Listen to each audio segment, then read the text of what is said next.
आपके पास ज़ीरो पैसे हैं, कोई भी पैसा नहीं है, आपकी शादी हो गई है, आपके बच्चे हैं, आप मिडिल क्लास फैमिली से बिलोंग करते हो, आपका बैकग्राउंड भी इतना अच्छा नहीं है, यानी आपके पास पूंजी कोई नहीं है, न कमाने का कोई साधन है, जीरो बैलेंस है, घर पे रहते हो, कोई नौकरी भी नहीं है, कुछ भी नहीं है।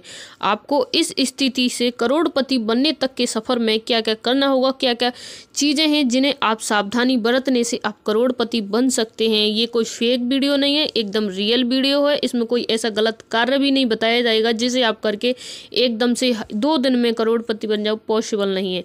लेकिन एक दिन करोड़पति जरूर बन जाओगे। इसके लिए आपको करना क्या है, सबसे पहले जीरो है, आपके पास कोई नहीं है, पैसा कुछ नहीं है, आपको सबसे पहले काम ढूंढना है। काम ढूंढने के लिए आप अच्छे से बड़े से मॉल में जा सकते हो, अपने आसपास के जहाँ भी जाओगे आपको 10 से 12 हज़ार रुपये महीने मिल जाएंगे, आराम से मिल जाएंगे। वहाँ पे आपको रुकना है और 12 हज़ार रुपये महीने के हिसाब से 10 भी मिले तब भी चलेगा। करना है, काम करना है, आपको 3 महीने करना है। 3 महीने आप काम करते हो, आप कितना भी कमाओ इससे कोई फ़र्क नहीं पड़ता, बट 3 महीने आप काम करते हो तो 3,000 रुपये महीने से सेविंग करते हो तो 6,000 रुपये 2 महीने के हो गए। 3 महीने करते हो तो 9,000 रुपये हो गए आपके।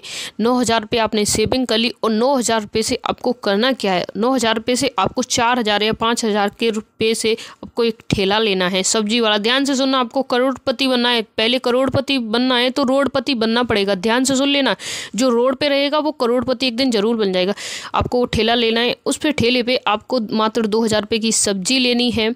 आपने 5,000 रुपये का ठेला लिया, 2 की सब्जी ले ली तो 7,000 रुपये हो गए। आपके पास 2,000 रुपये अभी सेविंग में रखे हैं, उन्हें आपको अपने पास सेविंग में ही रखना है। जैसे आपने 2,000 रुपये की सब्जी ली किसी दिन, तो आपने 2,000 की सब्जी को 3,000 में सेल कर दिया। आपके पास कितना बचा, 1,000 बचा। 1,000 में आप 500 रुपये अपनी वाइफ को दीजिए, घर पे दीजिए खर्चे के लिए। 500 रुपये आप उसमें जो आपने 1,000 2,000 बचे थे उसमें सेविंग कीजिए, 500 रुपये हो गए। इस दिन तरह से आपको 3 महीने फिर इस तरह से कंटिन्यूस से सब्जी का काम करना है। आप प्रत्येक दिन 500 रुपये जोड़ोगे और 500 रुपये अपनी फैमिली में खर्चे के लिए दोगे। आपको उस टाइम पे अपने शौक साइन कोई नहीं करना है। आप 500 रुपये की जींस ना लेके आप 200 रुपये की जींस पहनिए। आप 500 रुपये के जूते न लेने से 100 रुपये के जूते पहनिए। आप अपने आप को ऐसे दिखाइए कि मेरे पास कोई पूंजी नहीं है, लेकिन अपने आप में सेविंग करते जाइए। आप जब सेविंग कर लो 3 महीने के बाद, आपने जिस सब्जी से मंडी में सब्जी ली थी, खरीदी थी, आपको उस तरह की बड़ी लेवल की दुकान खोल लेनी है उसी सब्जी मंडी के अंदर। जब आप उस तरह से 3 महीने उसमें करना है, आपको उसमें अपना डबल कर देना है। जैसे आप अब दिन के 2,000 बचा रहे हो, कमा रहे हो, तो उसमें 1,000 अपनी फैमिली को देना दिन के, और दिन के 1,000 आप अपने आप में जोड़ना, यानी अपने स्टॉक करना। उसमें आपको फिर से 3 महीने वही काम करना है। फिर से आपने 3 महीने के लिए उसी मंडी में वहाँ पे सब्जी का कार्य किया और उसमें अच्छा खासा मार्जिन कमाया आपने। उस मंडी में आप अच्छा खासा मार्जिन कमा सकते हो और उसके बाद आपके पास अच्छी सी पूंजी हो गई। आप 3 महीने नहीं तो 5 महीने किया आपने, 5 महीने नहीं तो 6 महीने किया, उसके बाद अच्छी पूंजी हो गई। उसके बाद आप एक अच्छी सी दुकान खोलिए। कोई दुकान ऐसी छोटी मोटी दुकान की बात नहीं है, एक अच्छा सा मॉल खोलिए, किराए पे लीजिए, एक मॉल खोलिए, उसमें 4-6 लड़के और लगाइए वर्क पे। आप अच्छी सी पूंजी करके खोलिए और उसमें जो आपकी मार्जिन हो, आमदनी हो, उसे आप थोड़ा सा निवेश कीजिए कहीं, और थोड़ा सा अपनी फैमिली को खर्चा कीजिए। जहाँ पे आप निवेश करो वहाँ से रिटर्न मिल सके। कोई म्यूचुअल फंड के बारे में मैं नहीं बता रही हूँ, उसमें निवेश नहीं करना, मेरे कहने से कोई भी कहे तब भी मत करना। आप एक मिडिल क्लास फैमिली से आए हो, आपको कीमत पता है कि आपने भूखे पेट कितने दिन मेहनत किया है, इसलिए आपको किसी म्यूचुअल फंड के चक्कर में नहीं पड़ना है। उसके बाद आपने जो सेविंग कर ली, एक दुकान आपकी चल रही है, एक मॉल आपका चल रहा है, उसके बाद जो आपने पैसे निवेश किए थे, जो पैसे थे उन्हें आप निकालिए, फिर से एक मॉल खोलिए। आप ये आपको वीडियो में जितना आसान लग रहा है ये इतना आसान नहीं है, लेकिन आपको जितना आसान बताया जा रहा है ये उससे भी आसान है। बस आप समझने की कोशिश कीजिए। आसान नहीं है लेकिन बहुत आसान है। आपने अगर एक भी स्टेप स्किप नहीं किया, एक भी बार आपने इस चीज़ को फॉलो कर लिया, आपने समझ लिया अच्छी तरह से, तो आपको कोई भी इस चीज़ में गिरा नहीं सकता है।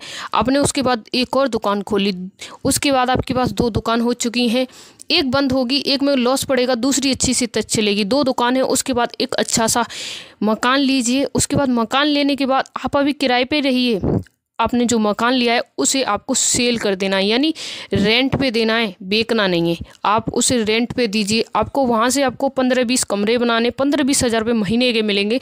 और आप रेंट पे कितने रुपए दे रहे हो? मात्र 3-4 हज़ार रुपये या 5 हज़ार रुपये दे रहे हो। 15,000 आपको बच रहा है। फिर जो 15,000 बच रहा है उसे सेविंग करते जाइए, सेविंग करते जाइए। इसके बाद सेविंग करने के बाद 4-6 साल आप रेंट पे ही रहिए। ये आपके पास चाहे 5 मॉल हैं, आप फिर भी रेंट पे ही रहना है आपको। जो रेंट का पैसा आ रहा है ना 15-20 हज़ार जो आपको बच रहा है आपका रेंट देने के बाद, उस रेंट के पैसे को आपको इकट्ठा करना है। उसके बाद अपनी फैमिली के लिए एक अच्छा सा मकान, घर, हाउस बना लेना है। और उसमें भी आपको जिस मंजिल पे, जिस फ्लोर पे आप रह रहे हो उसी को यूज करना है। उसके बाद ऊपर जितना भी है उसे भी रेंट पे ही देना है। ये फिलॉसफी, ये आइडिया होता है एक बड़े बिजनेसमैन का, एक बड़े आदमी का। ये जो हमारे मिडिल क्लास के लोग होते हैं, हमारे अंदर ये होता नहीं है। और हमें कोई बताए तो ये बेवकूफ़ी लगती है कि ये बेवकूफ़ है साला, ये खुद बन जाए पहले करोड़पति जब हमको बनाएगा। हमारा कहने का ये मतलब होता है कि पहले वो करोड़पति बन जाए जो हमें बता रहा है। इसलिए हमें सभी मूर्ख नजर आते हैं कि सामने वाला हमें ये बता रहा है फ्री में, साला मूर्ख है। दोस्तों कोई मूर्ख नहीं होता है, किसी के पास फालतू समय नहीं होता। आपको बता रहा है, आप यूज कीजिए, नहीं कर रहे हो तो कोई बात नहीं है। आपको जब भी लगे हाँ ये आइडिया अच्छा है, काम कर सकता हूँ मैं, इस तरीके से ये अमीर बन सकता हूँ, तब भी आप इसे यूज करना। लेकिन डेफिनेटली इस आइडिया से आप अमीर बन सकते हो। और आप इस आइडिया पे ज़्यादा दिन नहीं, मात्र 2 से 3 साल चल के तो देखिए। आपने 3 साल अब से पहले कहाँ गुजारे थे? एक रोड पे गुजारे थे, एक घटिया जगह पे गुजारे थे, जहाँ आप क्या करते हो, सुबह खाना पीना खाते हो, बैठ जाते हो, 4 लोगों में गप्पे ठोकते हो। इससे कहीं बिजनेस के लिए 3 साल दे दोगे, इसमें क्या है? 3 साल आपने कोई ऐसा चीज़ नहीं किया नया, तो 3 साल और मत करना कुछ नया, उसके बाद कर लेना। उसके बाद बताना कि हाँ लाइफ चेंज होती है या नहीं होती है। हम मिडिल क्लास हैं, लेकिन हाई क्लास जाने के लिए हमारे अंदर दिमाग भी है, हम उसे यूज नहीं करते हैं। हम मिडिल क्लास ही हैं, मिडिल क्लास ही रह जाएंगे। हमारी अंदर की सोच है ना, हमारी एजुकेशन सिस्टम इतना अच्छा है ना, हमारे परिवार के लोग इतनी अच्छी हमें शिक्षा देते हैं कि आपको अमीर बनना है। सिर्फ ये कहते हैं चटाई जितनी बड़ी है उतने पैर फैलाओ। दोस्तों चटाई को बड़ी करना सीखो। हम आज के ज़माने के टेक्नोलॉजी के लोग हैं, अपने आप को यूज करना सीखिए। आप अपने आप को अमीर कैसे बना सकते हैं, इस चीज़ पे फोकस ज़्यादा कीजिए।